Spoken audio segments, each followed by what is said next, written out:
Okay, looks like I'm up and going here. Still getting used to the encoder and everything. Hopefully the video feed will be a lot better now because I now have a direct line into my internet modem and I'm not counting on my dodgy Wi-Fi driver anymore. We'll see how well that works out. So tonight I was going to work on the double chevron that I have set up, and then I was going to show you guys how to do a double diamond. I've worked on that to a point where I can show you how the diamond works without you having to sit there and watch me do the first part, which is pretty much just the double chevron. So I'm going to go ahead and just start some music, and I'm going to start working on this thing. So here we go. Again, feel free to ask any questions if you have them. Just pop it into the chat. I'll answer as quick as I can.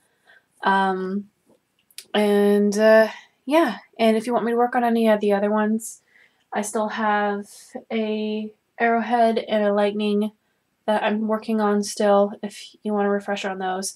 And then I'm also still working on the flame. So if you want to see those at any time, please let me know in the chat and I can switch over to one of those if you have any questions about it. So here we go. Pop that there. So this is the double chevron that I was working on. I was able to do another pass on it last night. So here's what it looks like now. Give you an idea. And I'm just going to do one more pass on it tonight, and then I was going to move on to the double diamond.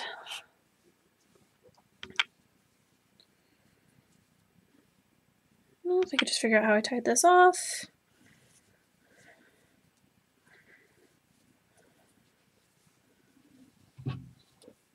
And kind of a word of warning to those who are weaving and are trying out cotton yarn. It's great for weaving. It holds a really tight weave, but it also tangles up so much and so easily. You'll find I literally just spent the last half hour untangling my pieces to get them ready to go for tonight. So if you're an experienced weaver, it won't be a problem because you'll be a little more prepared for it. But if you're not experienced, I recommend sticking with acrylic because it doesn't stick as much to itself, and you ought to be able to get a half decent. You'll be able to get some practice in with that before trying your hand at cotton. All right.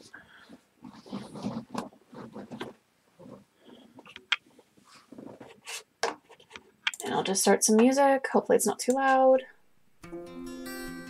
And there we go. Okay.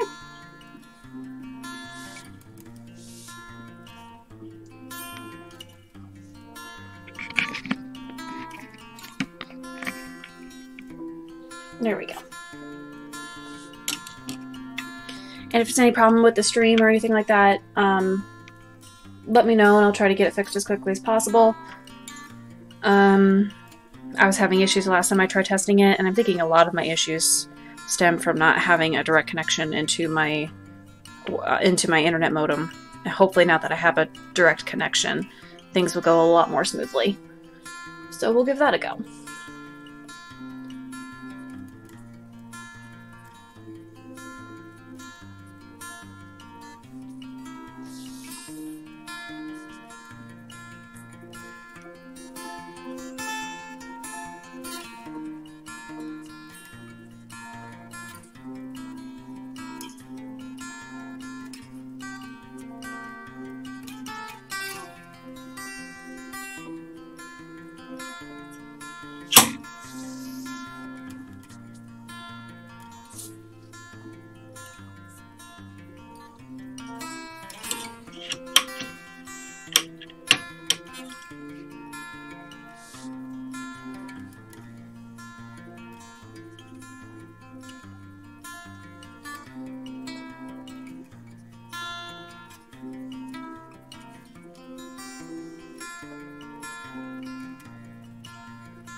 Oh, yeah, sure.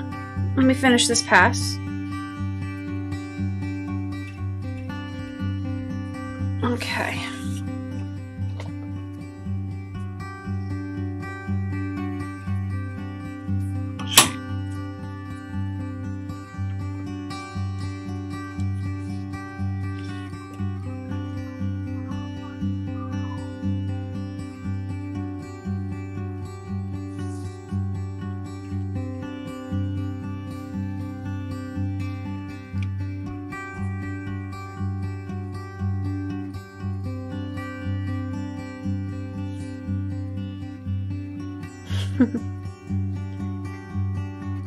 Yeah, I can't seem to get my camera to focus, so sorry if it seems to be a little fuzzy. I'm wondering if I just need to switch the cameras that I use.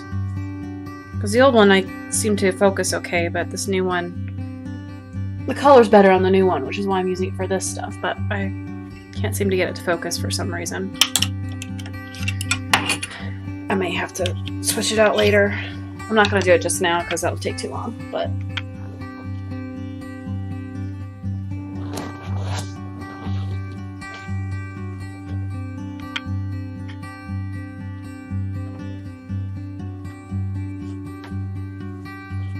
Okay. Okay, Russell, here's the arrowhead that I have. And I kind of have it set up the way I normally do it, which is...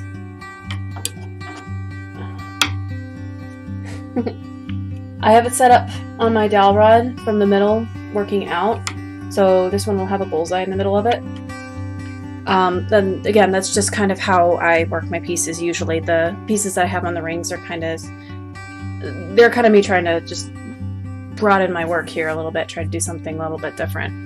But with the arrowhead pattern, you want your number of threads to be able to be divisible by both 2 and by 3.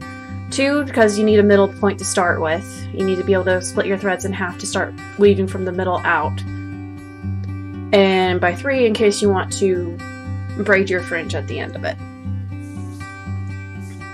So this one's just a plain 2-color one. So I have my background color on either side of my pattern color. So I have my 2 color bars of blue on either side of my white. You might be able to see it better right here.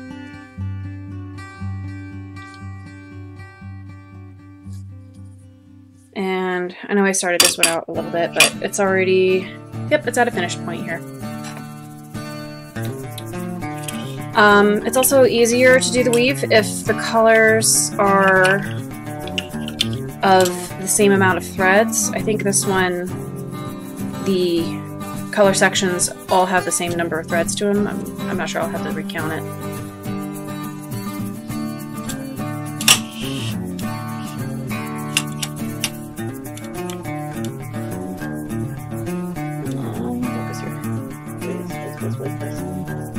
It's having a hard time focusing. Sorry about that, guys. But I think all these are even. 1, 2, 3, 4, 5, 6, 7, 8, 9, 10, 11, 12. Yeah, these are all even. This is a 36 strand belt that I have here. And each bar of color is 12 strands each. Now, normally I usually just start from the middle and weave out to the middle of the next color bar. This one's a little bit different, the way I have it working. It's because I wanted the arrowheads to have a tiny bit of disconnect between the bottom of the first one and the top of the next one.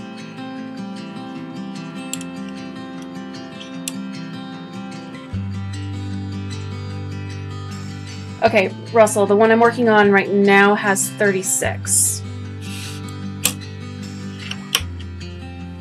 So I have 24 of the blue and 12 of the white.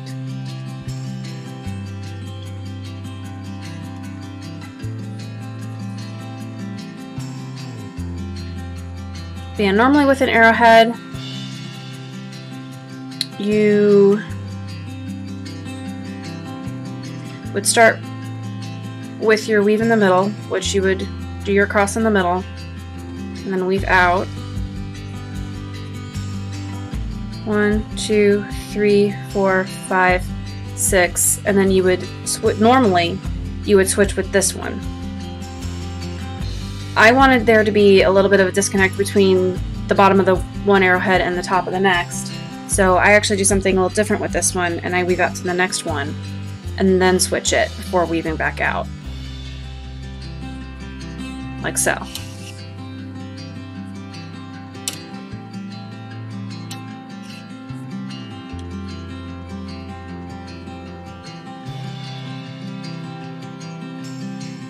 So 1, 2, 3, 4, 5, 6, 7.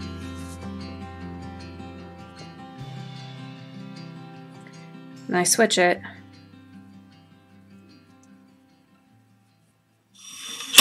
And then keep going back out. Oop, bump my camera.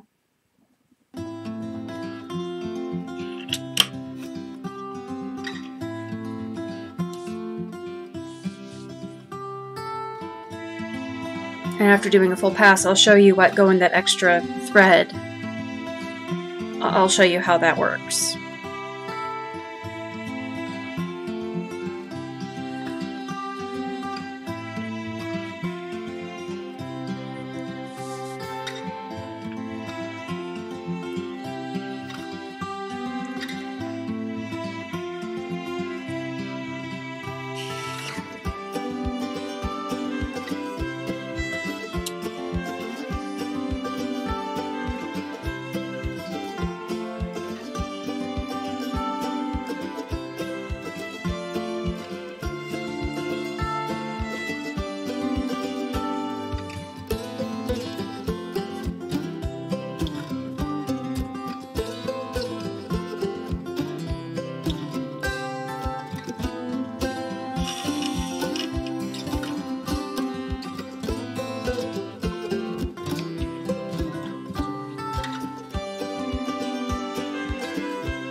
Yeah, with weaving this pattern, it's pretty simple once you get the hang of it and goes pretty quickly.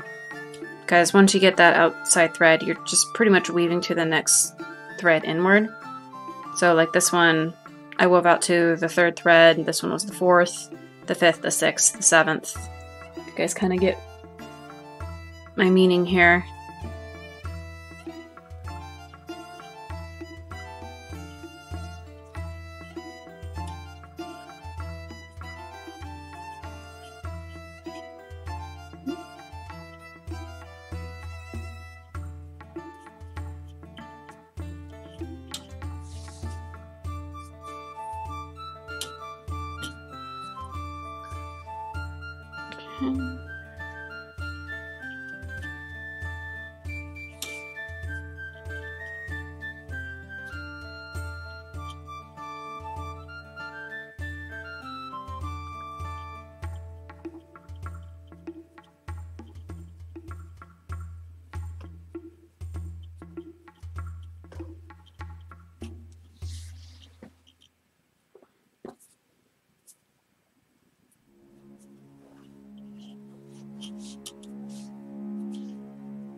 Okay, now here's where I was talking about when I said about weaving out to the 7th thread instead of the 6th thread.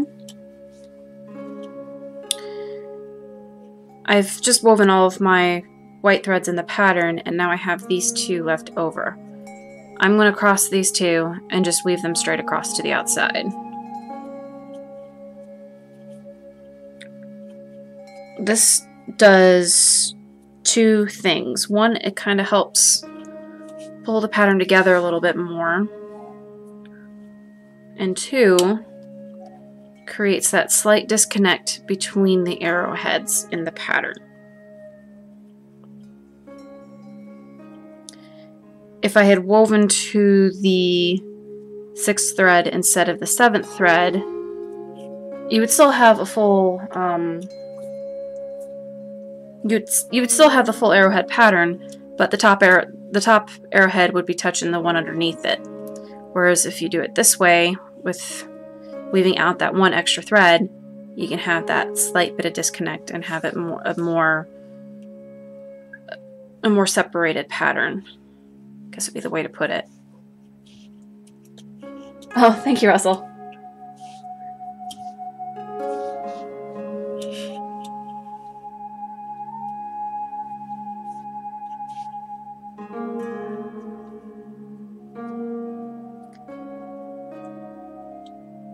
Okay, so that was pretty much 1 pass of the pattern. I'm going to go ahead and do 1 more, just kind of show you guys again.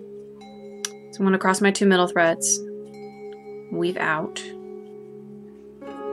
go 1, 2, 3, 4, 5, 6, then 7 threads, pull it through, and then I'm going to take these 2 and interlock them and continue weaving with the new thread, leaving the white thread right there in its place.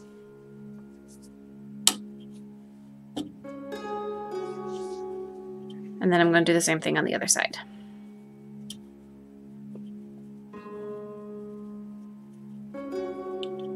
Two, 3, 4, 5, 6, 7.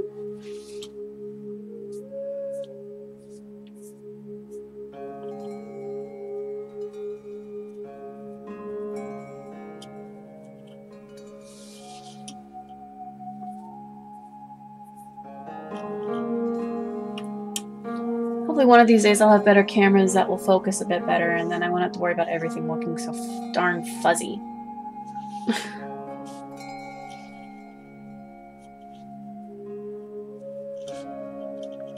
Okay, so for the next row, I'm going to go to 1, 2, 3, 4, 5, go to the 6th thread instead. And then that kind of pattern just kind of keeps repeating each row.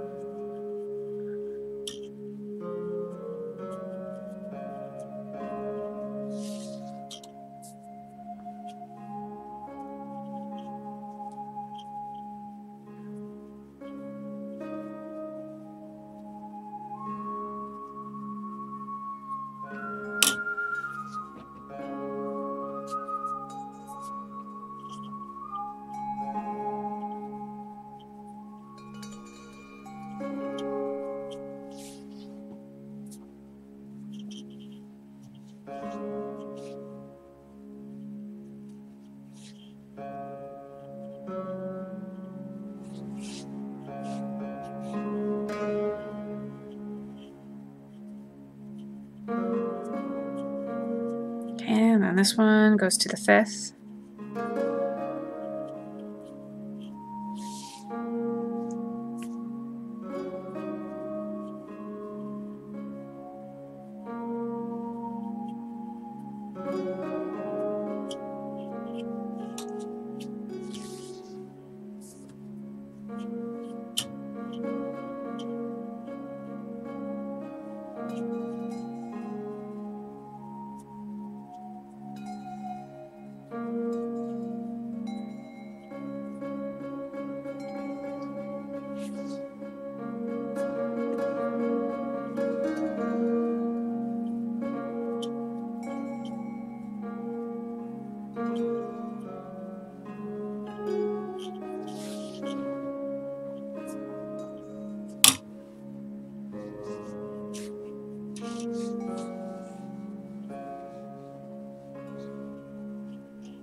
Okay, and then I'll take these final 2 blue threads and weave them out all the way to the outside.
Okay, and there's the arrowhead pattern. I hope that helped you out a little bit, Russell. If you have any other questions, let me know. I'll answer them as quickly as I can. I'm going to go ahead and jump back on the double chevron for a little bit because I kind of want to keep seeing how those ones work out. Whoop! Turn that off. Don't need that going. But yeah, that's kind of how, at least how this arrowhead pattern that I have is set up. Okay, so I'm just going to go ahead and tie this off.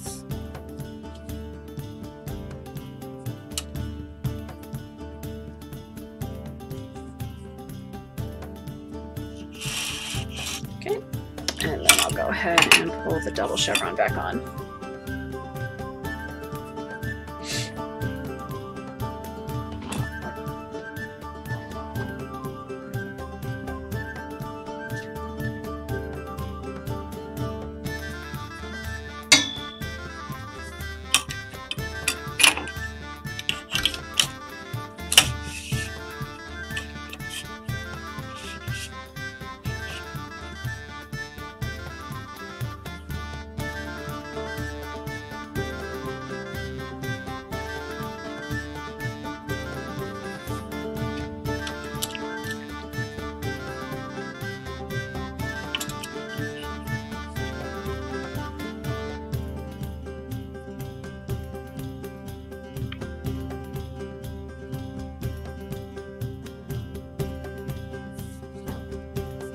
Okay, and here we go.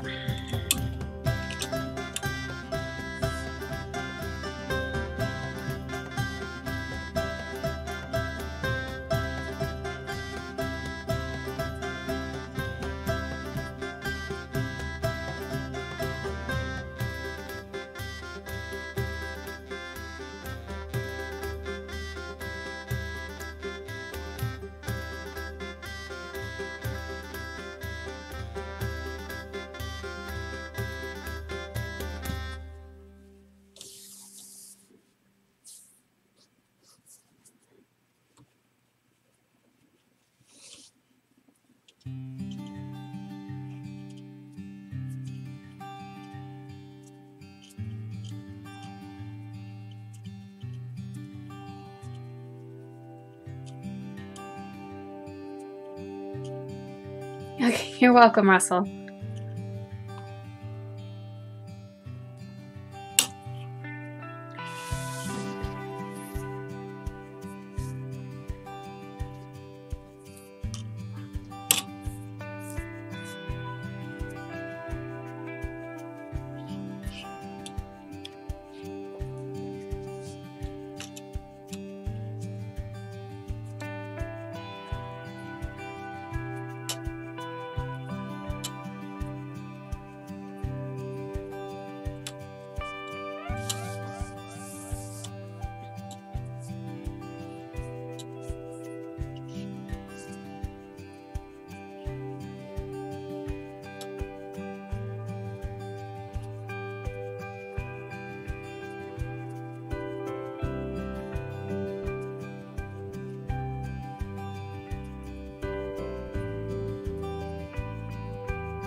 Okay, yeah, that's fine. That's fine, Nittenkin.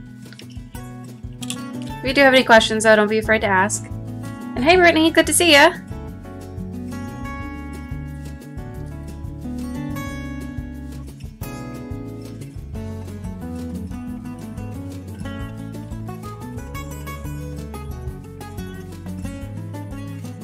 This is a double chevron pattern.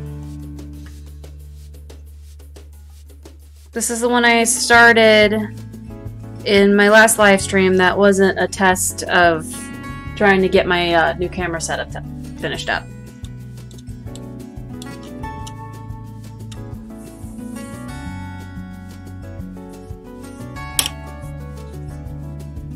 So yeah, it kind of looks like this.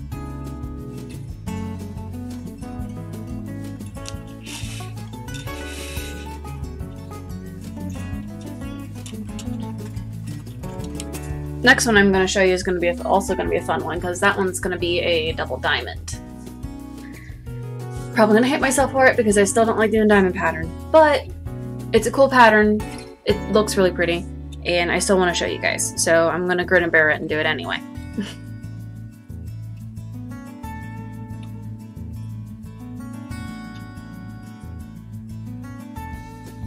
Yeah, I think this is a pretty color combo too. I might do a couple more like this.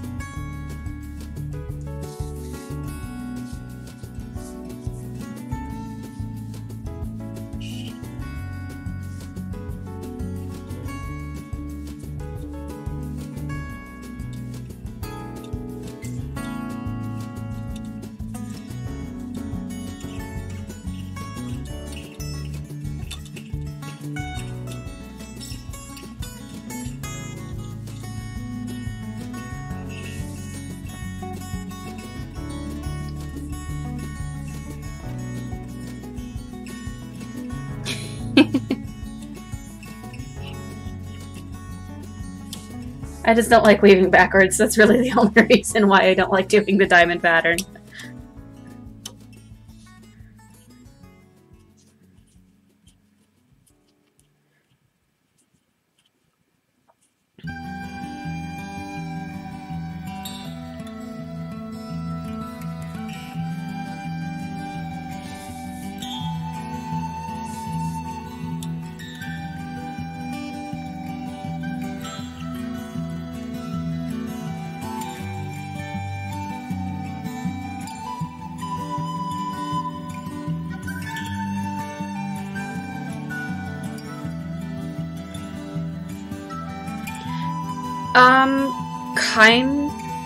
Kind of.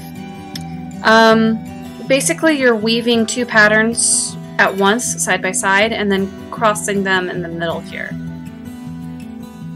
So there's still two individual chevron patterns. But, let's see here if I can get it closer. Hope this works. Come on, bear with me. Alright. Get that a little bit closer so maybe you can see a bit better. So here's pretty much what you do. It starts out like a regular chevron on one side. So right here is a chevron, a single chevron. And what you do is when you're weaving from the left to the right,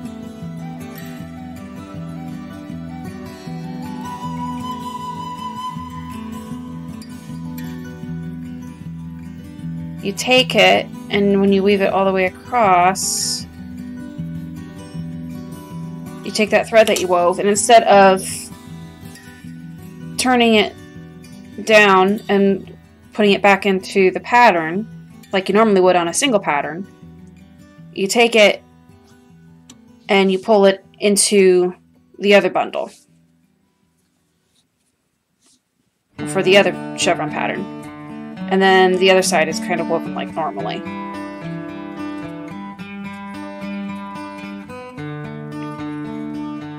But you do one chevron and then you do the other chevron.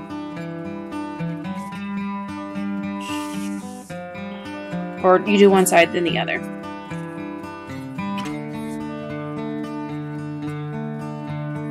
So the outside edge is still done normally as if you were doing a single pattern.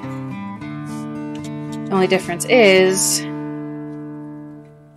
that with the double pattern, you cross the threads in the middle after you weave across. So I'm going to weave this across here.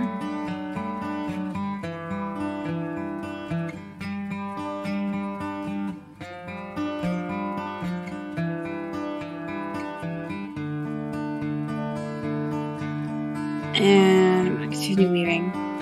And then you see how all these threads kind of meet in the middle.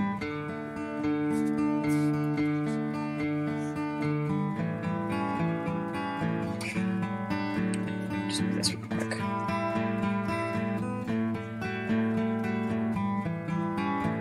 Oh, hey, would you look at that? I think my camera focused. Having so many problems with that. Now it focuses.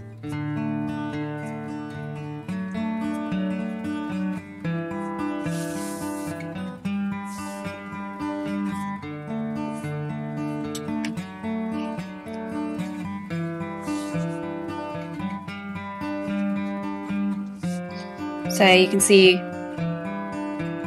just kind of did, you can kind of see what I did here, where the threads come down here. This is where they're crossed in the middle of this chevron. So this white suddenly becomes the white stripe over here. And the same happens on this side. So it's that crossing in the middle that is the most important part of making a double pattern. And you don't do this with it. You don't want to do that with it because it's just not gonna look right if you do it that way. So you want your middle to look like this. And then the outside edges, the outside edges are woven like normal. Yeah, I know.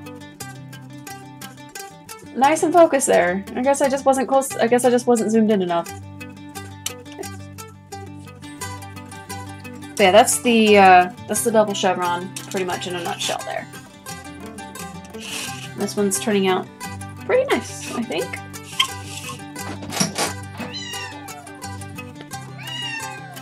Hi, Loki.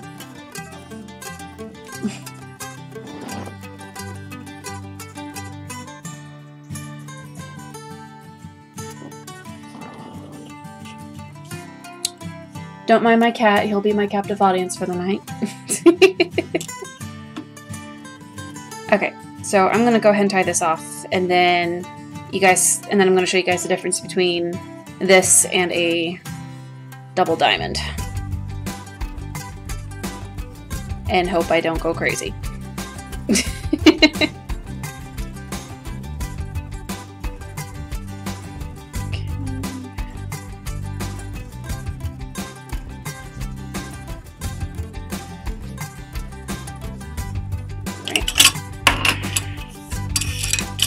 Pull that out.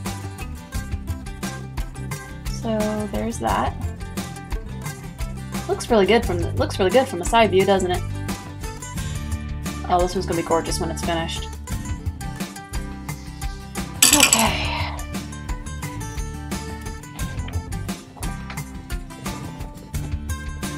Pop the other one on here. Okay. So this one I've already got a bit of a head start on. I already did the first part of it, which was a double chevron. Right there.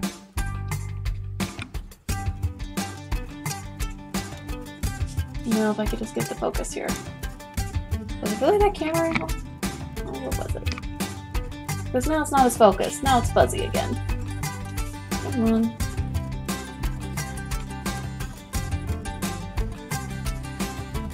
No, it doesn't want to focus again. Okay.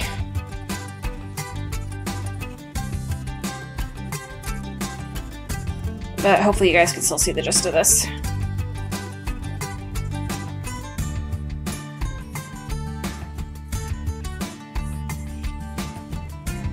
Yeah, this is another one that I set up. And I literally finished this first part of it last night. I was up kind of late doing it. So what you do is you do your first part of your double diamond, which is basically doing a double chevron. And now comes the fun part. So what you got to do now is switch it from weaving from the inside out with the chevron. Now you got to switch it to weaving from the outside in for either side. And you still got to cross them in the middle. This is where the fun begins. So I'm going to take my outside thread here, Well, actually, no. I have one step to do before I do that. You want to take the threads that are making up your diamond, which in this case, it's my white threads that I'm using for my main pattern. And then you want to cross, I'm going to cross 2 of them. You want to cross these in the middle so that you don't have as big of a gap. Because if you don't do this, there will be a gap in the middle of your pattern. If you cross the 2 threads in the middle, there'll still be a little tiny gap, like you'll have a couple of little tiny gaps, but they're not going to be huge and not really noticeable.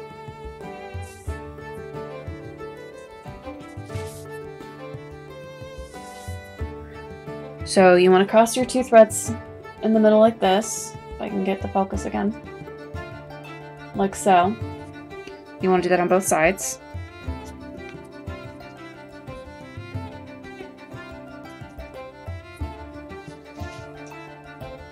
And then after you have this done,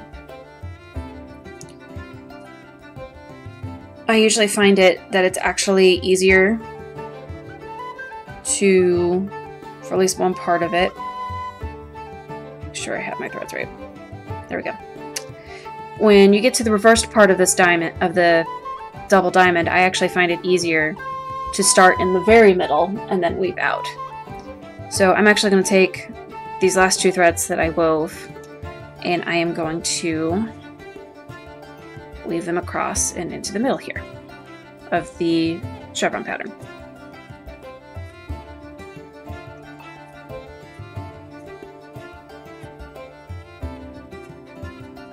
And 1 and then 2.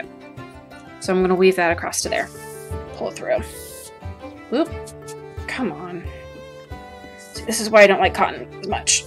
Well, I love cotton, but this is why I love cotton, and this is why I hate cotton. It sticks to itself rather nicely, so the weave is nice and tight, but then it tangles so freaking much. So you want to go across like so. And then you're going to go ahead and do that with the other cross thread, which is this one.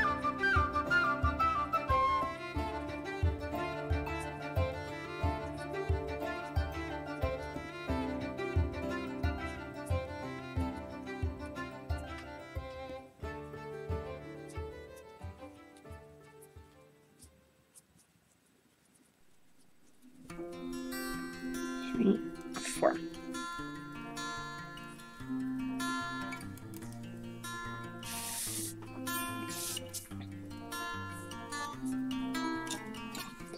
So you're going to have it like that. And then you're going to take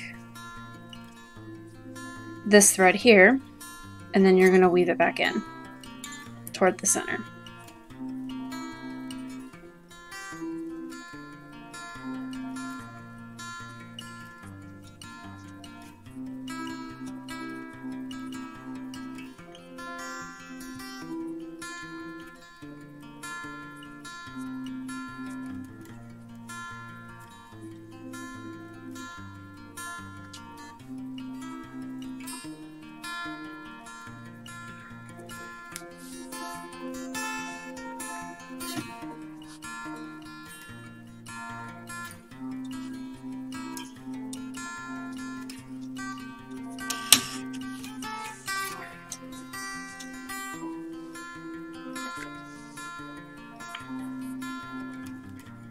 Do the same thing over here.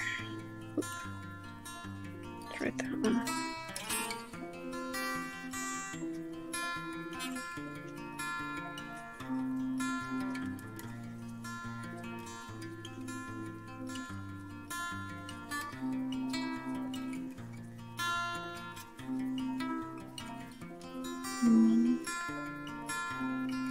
Too far.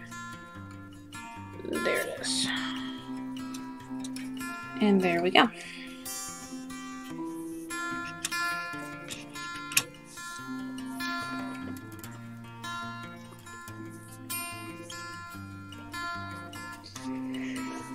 So yeah, that's the start of a double diamond.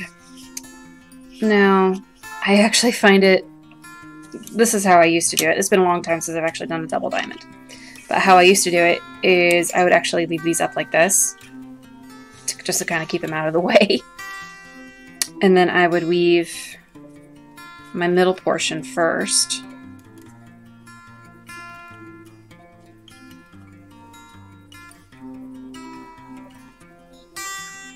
Like that.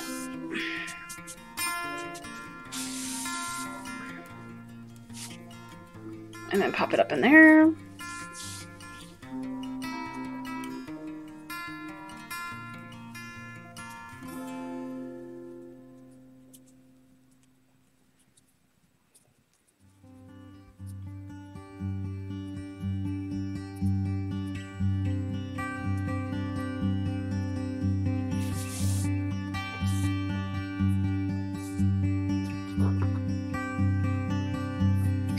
Tuck that up in there.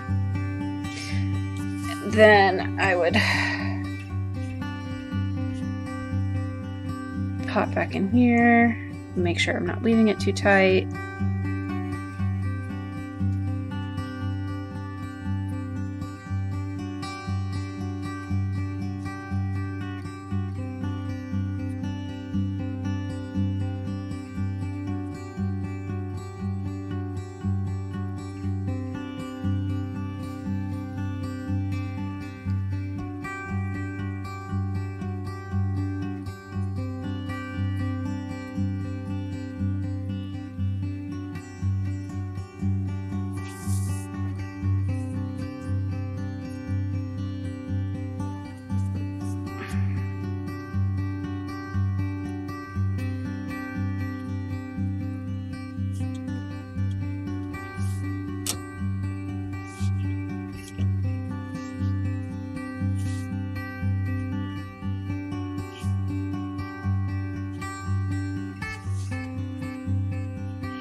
These first few rows, when you first switch from the chevron to the, well, it's pretty much a reverse chevron.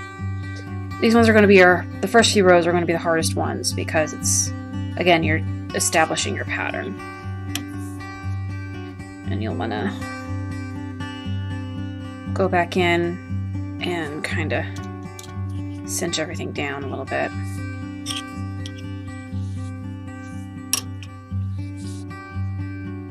Oh yeah, with the diamond in particular, it'll be, well, diamond pattern's not as hard as other patterns. For one, oh gosh, the Acadian pattern, which is basically a double arrowhead, that one can be a real nightmare for keeping your tension right.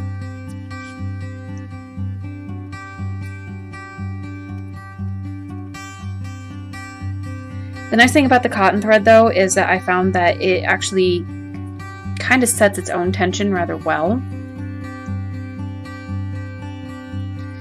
So, like, once you have it established tension down, it kind of keeps to it pretty.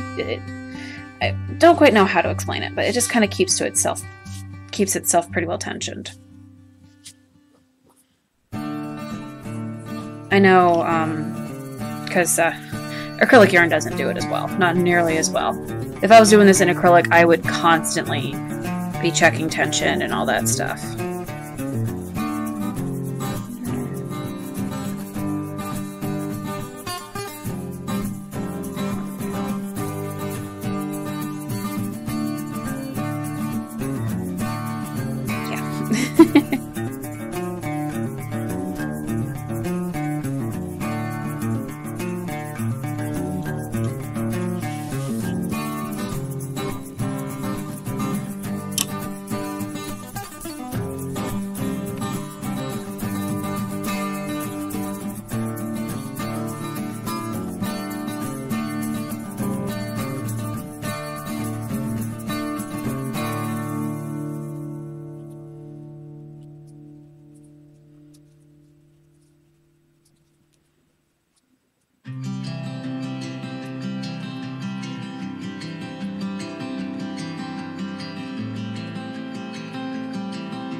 Oh gosh.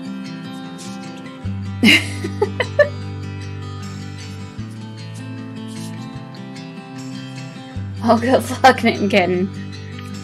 Because if you're not used to it, it can be very difficult to weave with.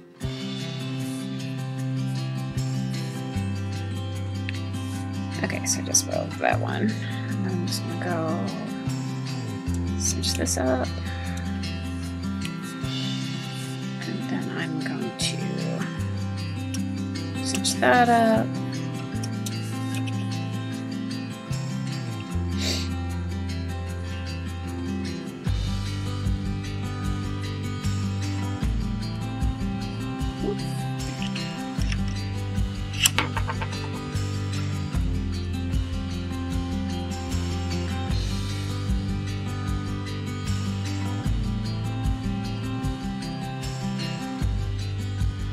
Oh gosh, I bet.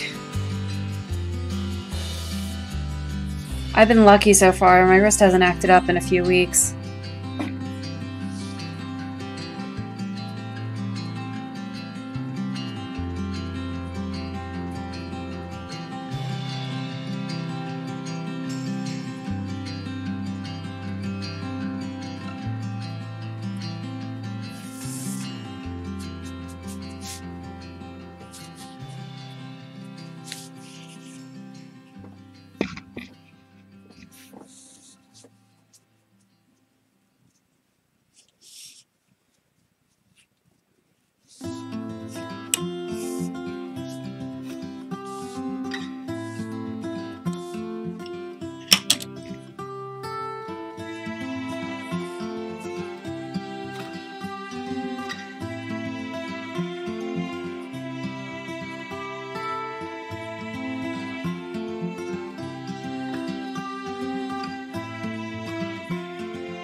Oh, what'd I do?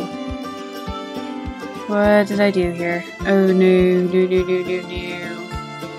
What did I do? Crap, crap, crap.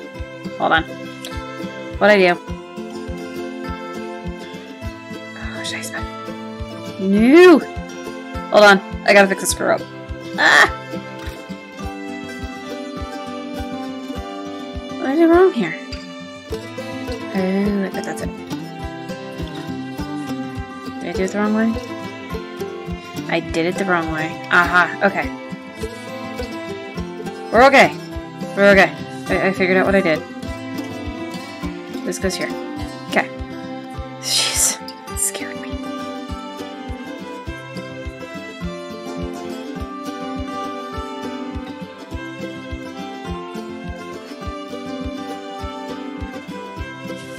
Okay. Let's try this out again.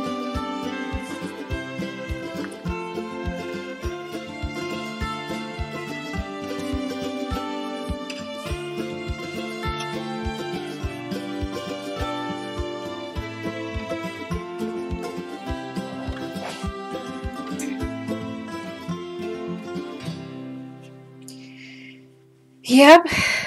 Sometimes it's not so easy. I've had times where I've had to take out like 3 or 4 rows just because I screwed up somewhere.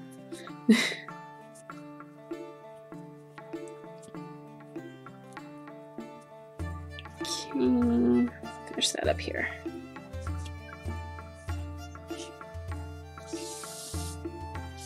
That through. There we go.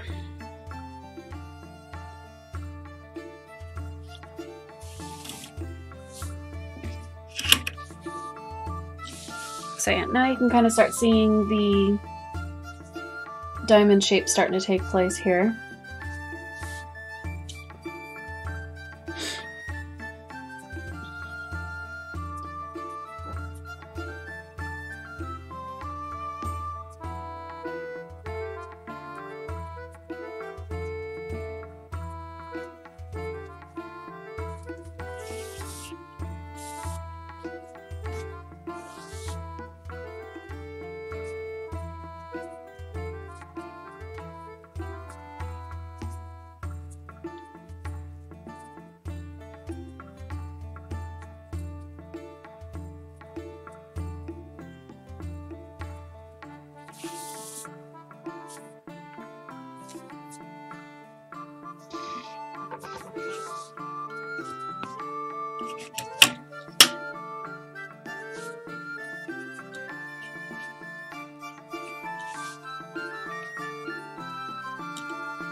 You guys will excuse me for just a moment.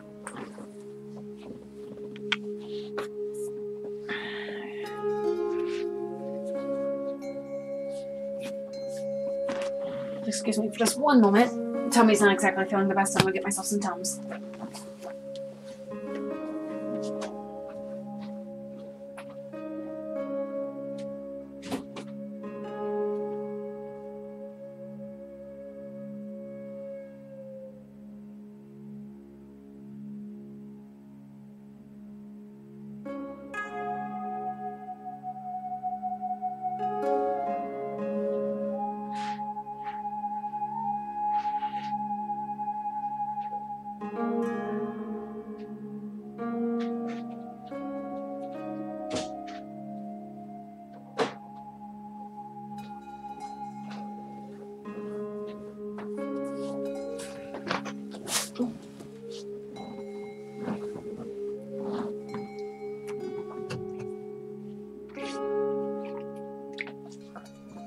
Okay. Hopefully that'll help a little bit. Celebrate any holidays and travel. I didn't really travel around too much. I went and visited my folks. They live about an hour away from me. That was, for Christmas and stuff like that. But, A good portion of my family are pretty local, so I don't really have to travel around much to go visit them.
Is this sprig weaving?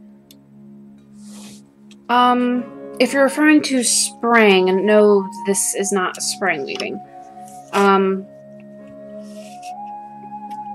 This is, it goes by several names. Native American finger weaving, finger braiding, Indian braiding, where it's not really kept under tension, but you are doing a flat braid with your fingers.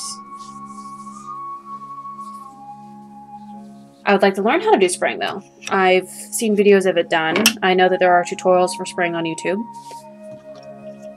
and I've been interested in learning it myself. So one of these days I may start learning it. But I'm still trying to figure out all there is to learn about finger weaving. So it's kind of one of those things that it's on my list of things to learn.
it goes.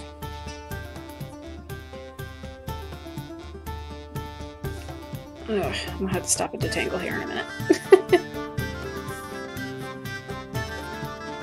Oh, come on, I thought I just... no.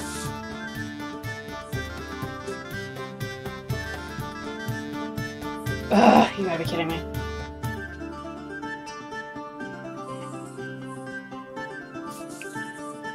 There we go.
Sorry about that. I want to see if you learn anything about this before I go lie down. No, I should be fine.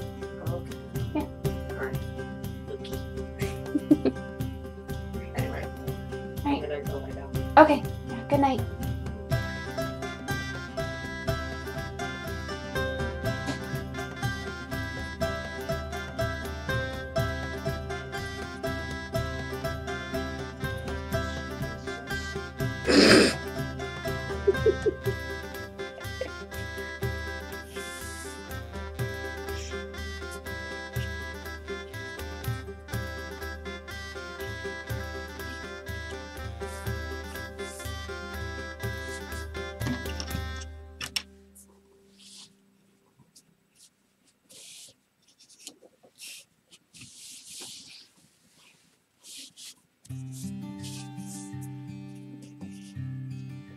See the diamonds forming there now. Should be getting close to being able to flip this and start weaving normally again. Or at least normally in my book.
Oop.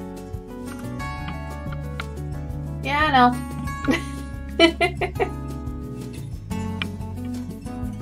Accidentally bumped my camera there.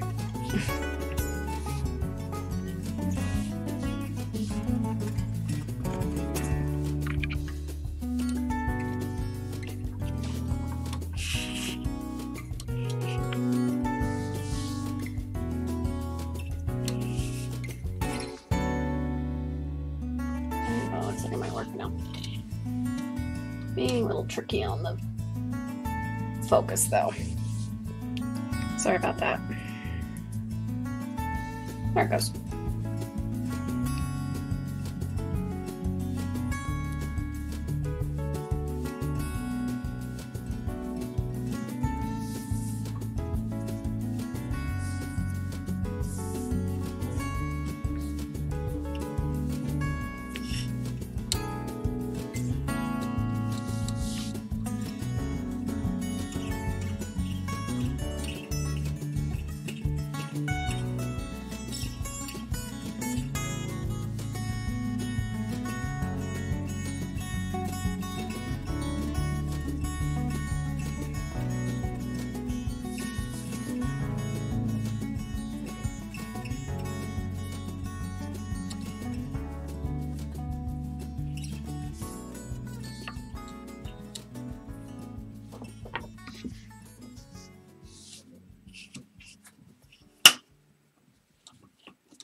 Okay, it would appear I might have lost track of where I was in this pattern at some point. That's okay though, because all I have to do is weave these two in real quick on the outside and I should be good.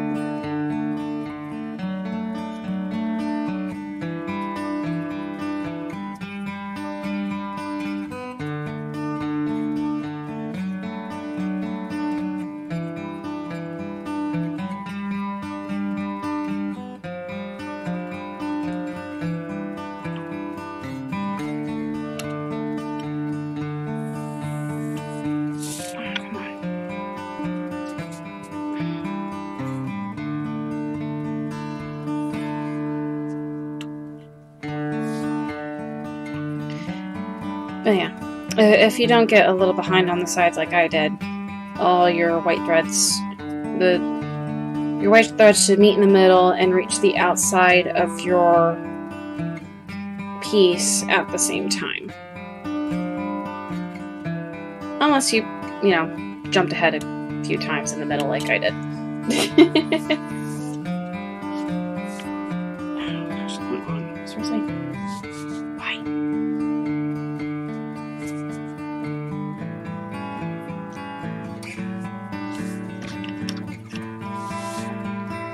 So I just gotta put this on the other side real quick, catch it up.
Okay, so now we've reached this point where our white threads are either meeting in the middle or they're on the outside of the pattern now.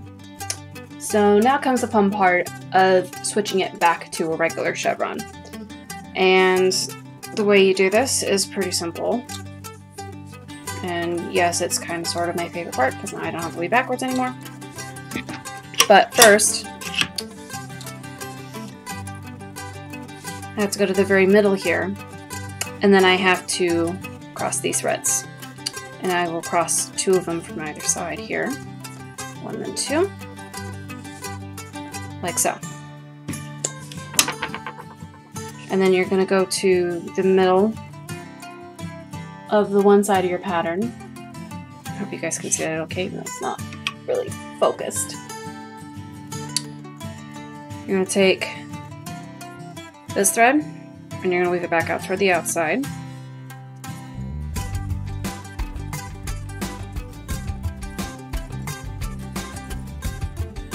Actually, hold on. I forgot I was starting to do that now. There's one thing you'll want to do real quick before you do that.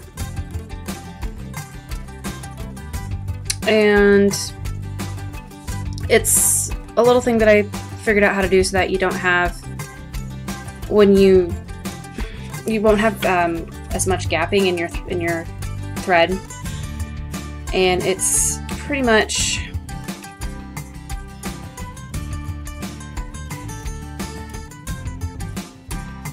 I gotta remember how to do it here, but it's pretty much taking this and kind of weaving down a few times. Like I'm gonna go to here, switch it with the purple thread, go down to the other purple thread, switch it, and then kind of weave down to about here. But I'm not going to go into the middle threads for a minute here. This is something new I've been working on learning how to do, and it's kind of so that you don't have a huge amount of gapping. But I went to the purple thread there and decided to just kind of, it kind of just sits there in the weave. It's kind of weird how this works. I'm still learning it myself.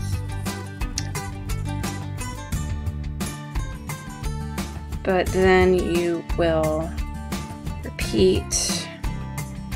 If I can get to work the way I want it to. Maybe. We will see. Gonna get to work. Yeah. Over, under.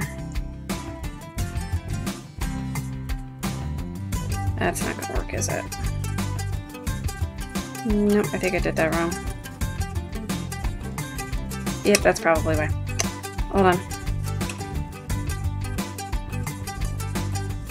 Pause, rewind. Try this again. Okay. So what I'm talking about is, here, let me show you.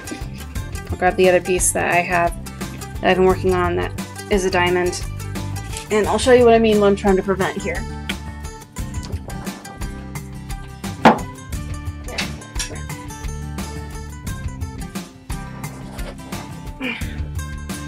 So basically, what I'm trying to prevent is this gapping here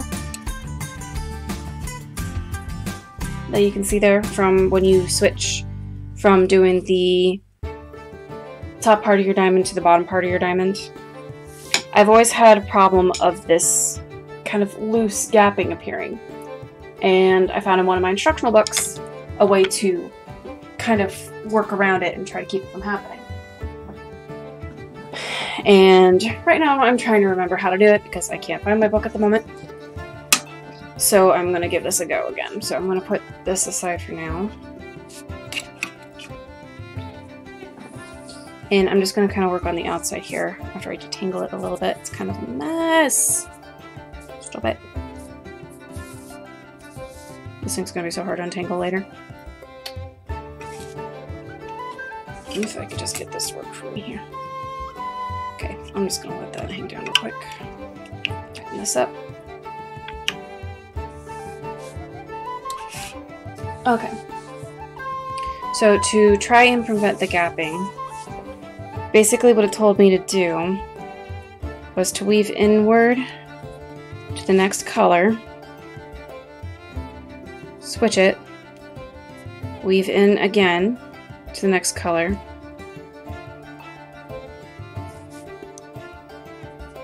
switch with that one, and then take this one down to the end, but don't cross into the middle color. And then repeat the same thing again. 2, 3, 4. Instead, only going to the next color, basically.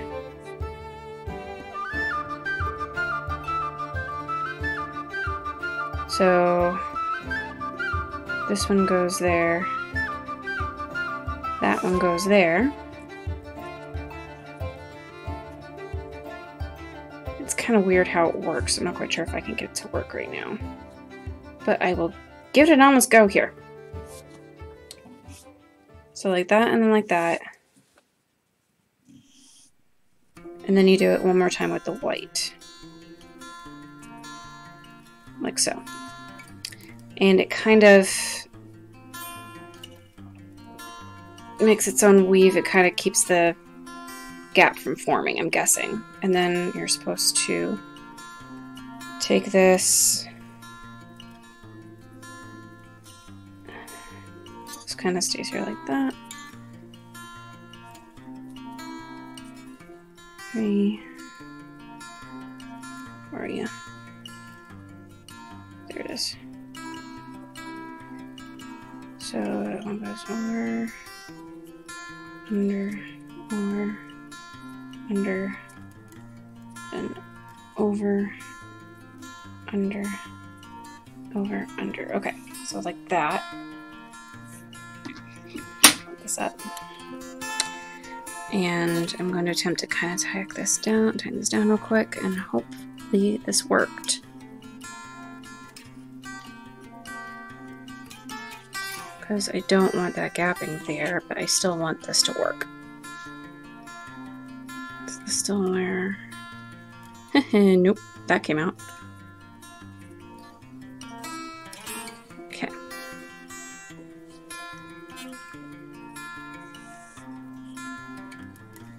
I'm going to weave across with the other one.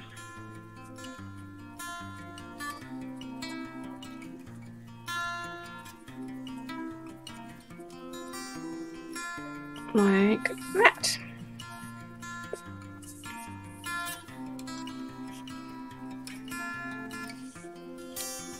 Okay, so that goes like that. It's kind of harder to do it in the middle there. I'm not entirely sure how that would work, even if I could do it. But I would do it on the outside because it'll catch on stuff and get really annoying if you don't do it. Because I've had a couple pieces that got caught after, I mean, wonderful diamond pieces that got caught when I didn't do that. And it's just, it just pulled it out. So having a way to tuck those in, those outside edges nicely is quite nice. So I'm going to go ahead and do one more pass on this one here. Just to kind of make sure everything's kind of tacked into place.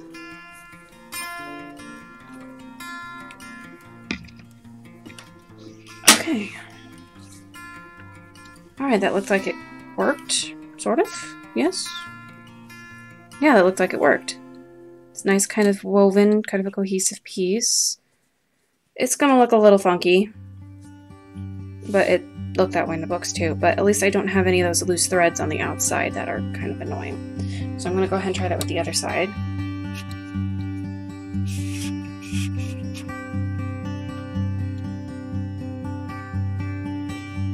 I'm just gonna pass that up here, just so it's kind of pulled up and out of the way.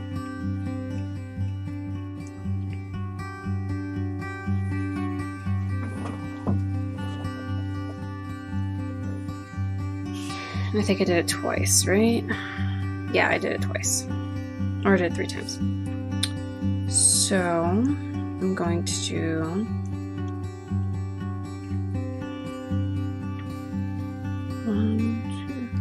wait, no.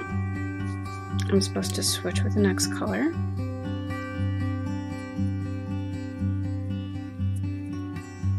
Switch with that color. And then 1, 2, 3, and just kind of leave it there.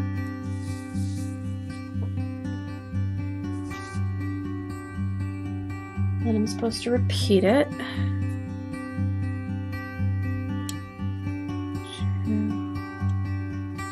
3, 1. Switch it. And I go to the end of this one instead. So right there.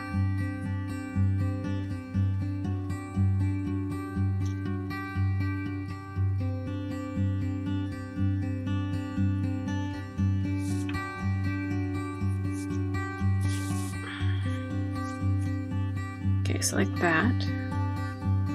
And then I go to same thing with the white. I just leave it there. It's going to look a little funky for a little bit until I finish this next bit. This part's going to go 1, 2, 3, 4, 5. Just weave. There. Jesus, this is hard. This is a more advanced technique that I just learned, so bear with me here as I try to figure this out right. Okay, there we go.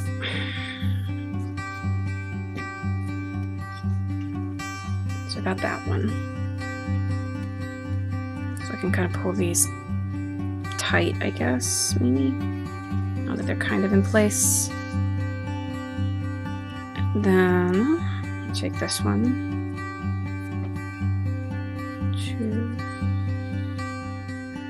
No, wait a minute. Why is this seem not right? Oh, that's right.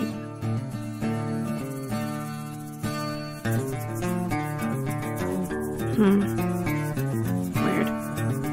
Okay. I'll figure it out.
There it is. Okay.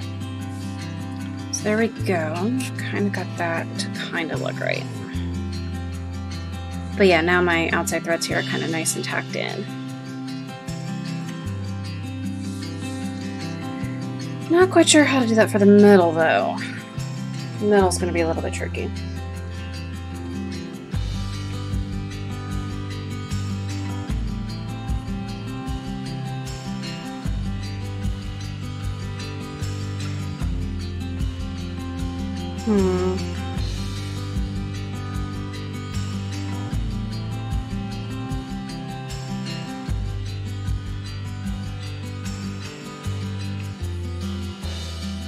I might have to cross all 4 of them in the middle just to get it.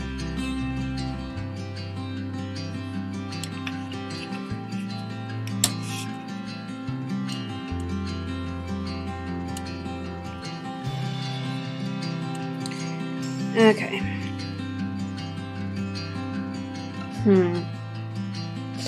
I honestly don't think that's going to work for a double pattern. Works for a single, but not for a double. Okay. That's a note to self. Okay, so I'm going to have to undo all that. Can't say I didn't try. Alright, good night, Knit and Kitten. Good night, Russell. Thanks for joining me.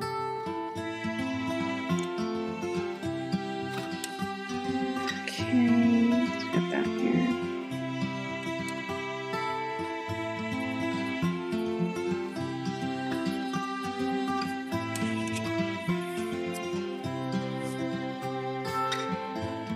Okay, so that whole bit that I just did there,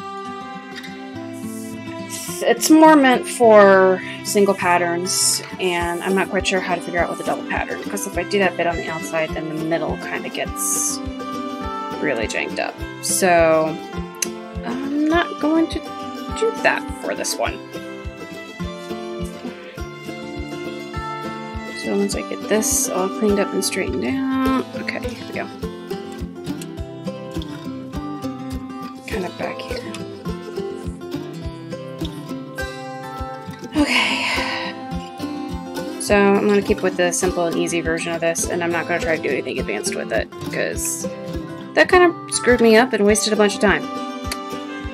So I've already crossed that one toward the middle. Time to cross this one toward the outside.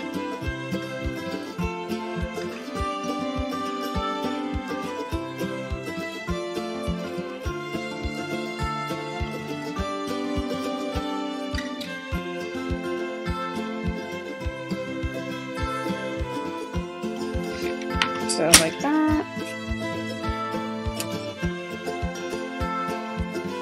And now I just gotta undo all this.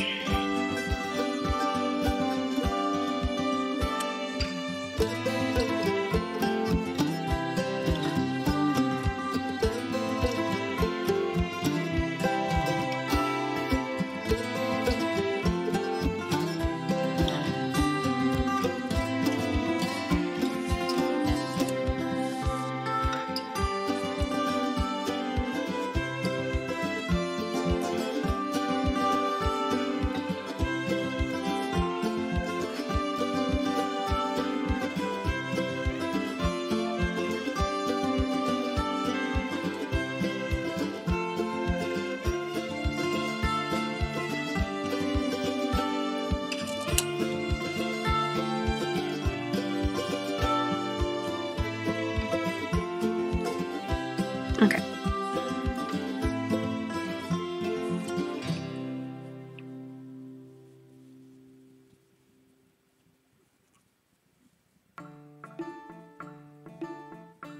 Oh, it would also help if I actually use the right thread too. Huh. Okay. Found more than a couple mistakes in this. Okay. So I think so anyway. Alright, so I have my last 2 threads here. To carry this one on toward the middle.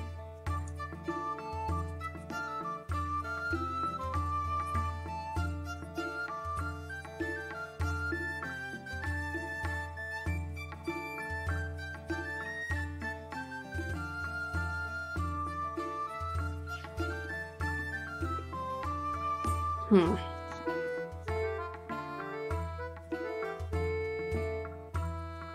I'll figure that out. I'll figure out that bit later.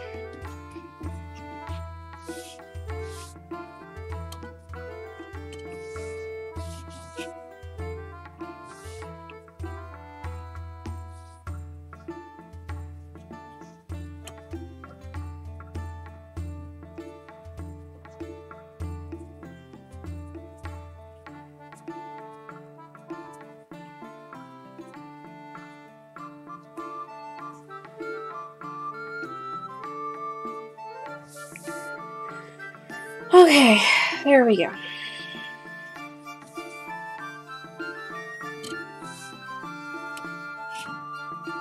Got that in. And now we're back to the 2 chevron patterns that are crossing in the middle, which I think I'm actually going to do something real quick with this. Pull that out real quick. That out real quick. And I think when I'm in the middle here, I'm going to go ahead and cross all 4 of them, just because there's, for some reason, there's such a huge gap there. So I'm going to go ahead and cross all 4 of these, because that's what would happen anyway.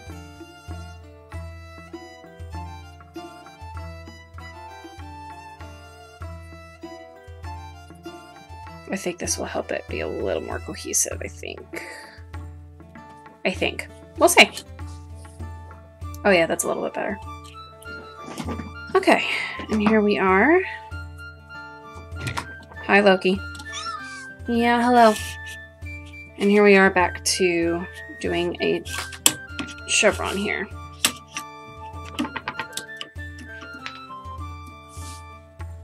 Hi. Don't mess with my camera. My cat's on my desk right now. He likes sitting there at times. But yeah, that's how you get to the starting point of the chevron again. And then I'm just going to start weaving from one side to the other after I do this real quick. 1, 2, 3, 4. There's that piece, and then this one. Over, under, over, under, over. There we go. And that kind of brings everything back together.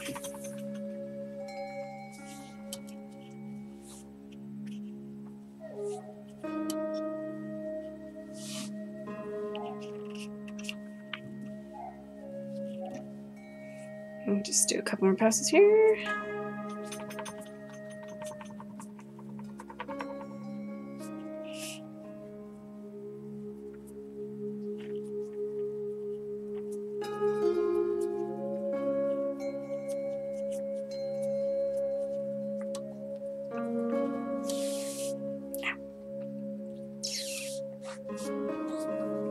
Kind of hurt.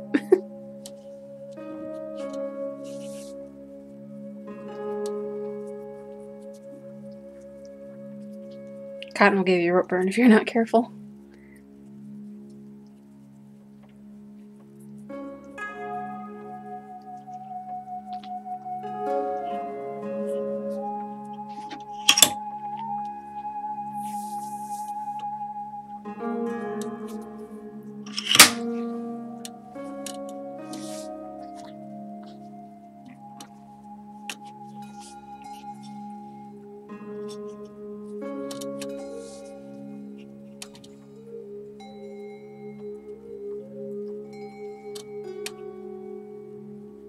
Wait a minute.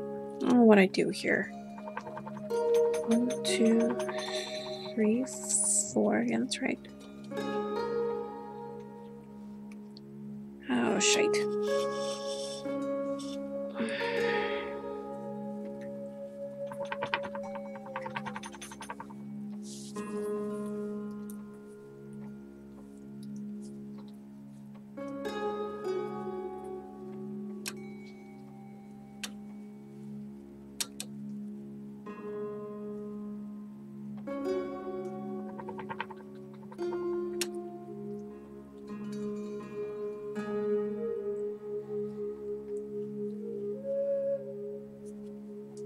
Where did I go wrong here?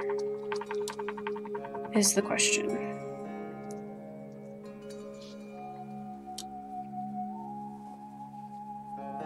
1, 2, 3, 4.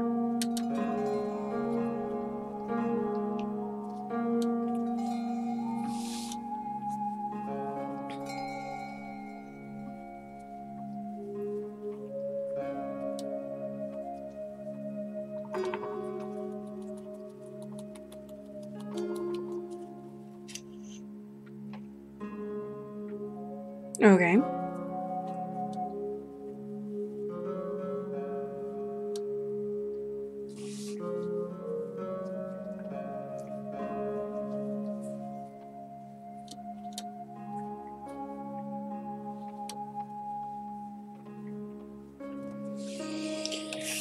Okay. What did I do wrong here? This side's okay. This side is not okay, and I have no idea what's wrong with this side. And I have a cat who keeps shaking my camera.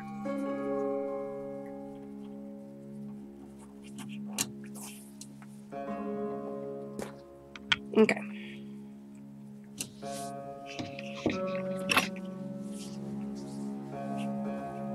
Excuse me a moment. I gotta get rid of a cat.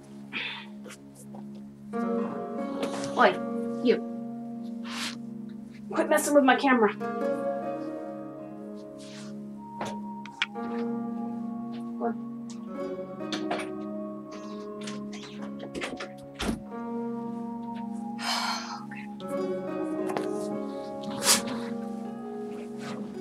I gotta fight with this a little bit. I gotta figure out what I did wrong. Because this isn't matching up. Or it's not adding up anyway. 2, 3. What do I do here? Because that's 1, 2, 3. Why are there 5 there? Oh no, no. What did I do? Oh shite. What did I do? 1, 2, 4, 5.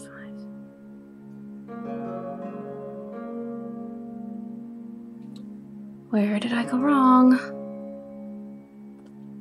32. What did I do?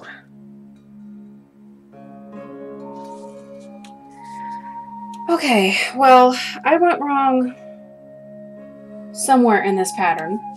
I don't know where, but it's getting late, and I don't want to force you guys to watch me try to figure out what the heck I did wrong. So, I'm gonna go ahead